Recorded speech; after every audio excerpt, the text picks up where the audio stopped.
Hello everyone and welcome back to my channel. What is up, Loyal Royals? So in this video I'm going to be doing a tutorial on bling nails, which I know some of you guys have already seen me do it, but some of you guys have not, so I'm going to go ahead and break it down. So I've already applied the acrylic, did a fill, polish. So I went ahead and put a base coat down just in case the diamonds fall off. I'm going to be using Zule Bling adhesive and wax pencil and some rhinestones. So I am intermixing my Crystal AB rhinestone size 10 and SS10, SS8, and SS5. And right here I'm using, to the left of the screen is the cheaper or off-brand kind, and then the right of the screen, as you can see, they're a slightly different color, is Crystal AB, but they are Swarovski crystals. Typically I intermix mine just because I like the texture that it gives the nail. Of course the ones on the left are more cheaper, so you could get them in bulk, way like a better price. I think you can get like $1,400 for, I want to say maybe $10, the cheaper kind. But then the Swarovski ones, like if you want to get 1,400 of them, it's almost like $60.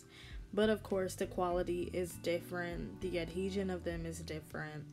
The ones on the left, they will dull faster than the ones on the right. The ones on the right stay a lot more shiny. So it's up to you guys, but I intermix them because my clients do not mind. Yes, you get what you pay for, but when I intermix them like this, I have no problems. So far it's working for me. Like if I'm doing more of a detailed design, I will use mainly Swarovskis. But since this is a full bling nail, I'm just going in and mixing them together. So typically a bling nail, depending on how long, this is a medium length, so about this length will take me about 10 to 12 minutes.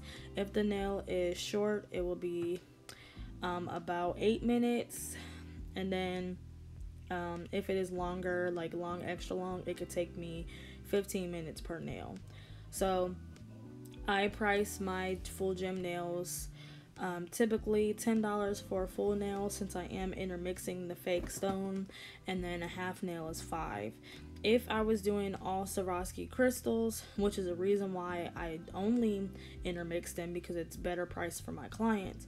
If I was using only Swarovski crystals, I would be doing probably $20, close to $20 for a full nail, and a half nail would be $10, just because the pricing is very expensive, especially when you tap into like the bigger gems and you're getting color and all that kind of stuff.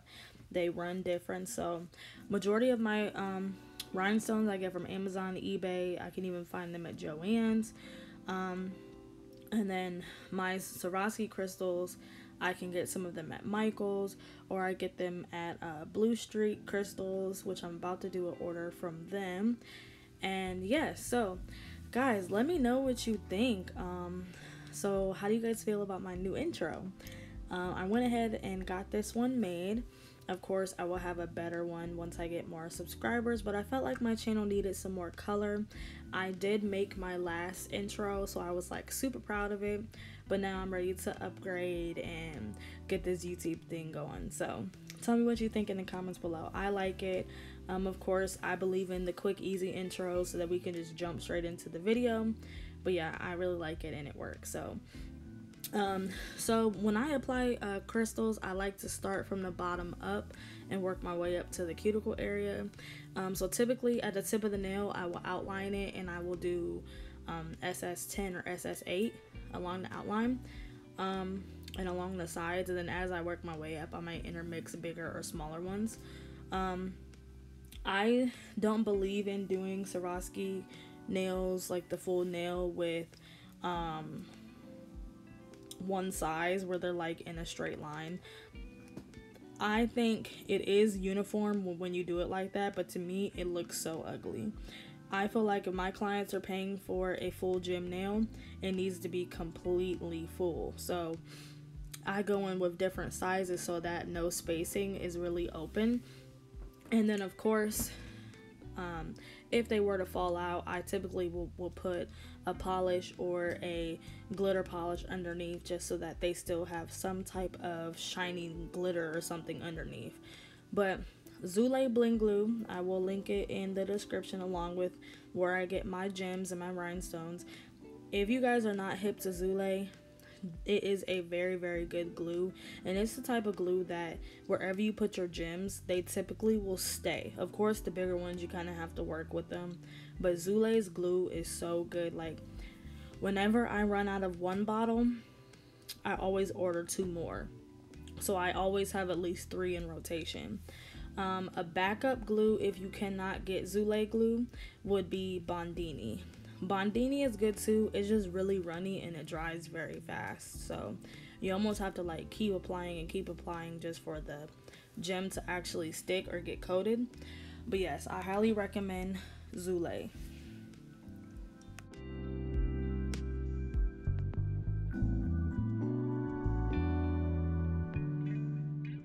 I wanted to add too that after I apply all the rhinestones, I go in with this nail glue dryer spray. And it is really, really good. I know Zule, she markets the Mia Secret dryer spray, but I don't like that one because it's too wet. I feel like the aerosol can kind of like allows the glue to dry faster. I don't know. But I like that one. You guys could use, of course, whatever you would like. But doing bling nails is so easy. Yes, it takes more time, but if you can upgrade your services and start adding gems or bling nail art, you should definitely do that. As you see, her nails are very, very basic. We just went in with the basic D&D red, and then, well, it has a little shimmer to it. I think this is hot lava, and then we went in with the bling. If you guys can hear my dad laughing in the back, I'm so sorry.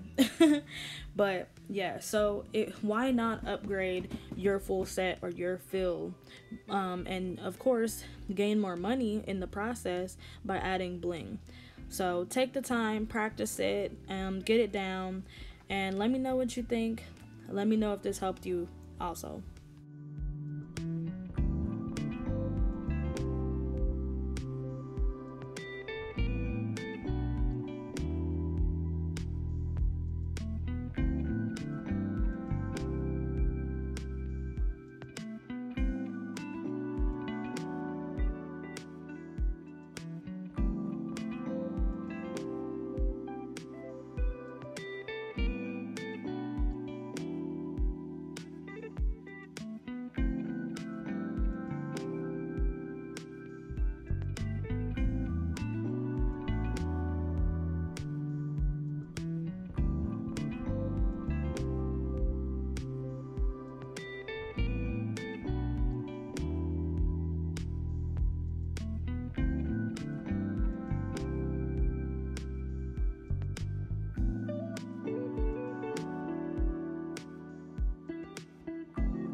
And I wanted to also point out that this is my actual speed. I didn't want to just speed it up. I wanted you guys to actually see how long it takes me to do a video.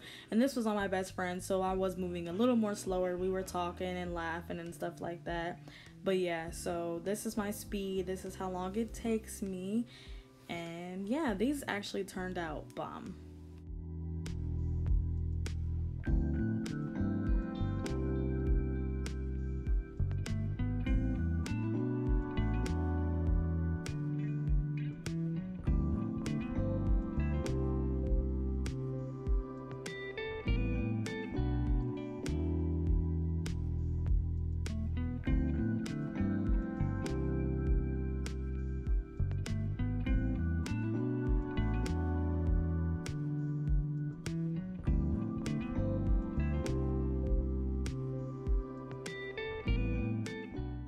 Alright, so guys, the last step that I'm going to do is a quick little tip.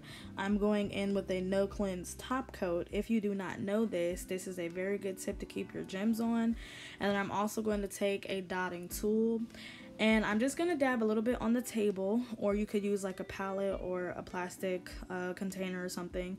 And I'm going to take my dotting tool, outline the outside so that my gems are secure and they're not being snagged or pulled on. And then any open spaces or slightly like open gaps that I see, I'm going to take that same clear and go through them as well. This is like, my clients have no problems with their gems falling off, so this right here is highly important. I got this little tip from Tabitha Scott Nails, so go look at her channel. She does a really good job. She's really amazing. But yeah, so I hope you guys enjoyed, and of course please leave a comment down below and tell me what you think. If you learned something new, I will have everything in the description on where I get my gems, no cleanse top coats, and some other things, so check that out. Also follow me on all of my social media platforms, Snapchat, Instagram, Facebook. If you guys follow me on Snapchat, please let me know. Like, send me a little message or something on Instagram with your Snapchat name in the message so that I know who it is, because I've been getting a lot of Snapchat ads and I'm afraid to add people because I don't want any crazy people, you know. But yeah, so let me know, and I hope you guys enjoyed.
Alright guys, if you enjoyed this video, please like, comment, subscribe, and share.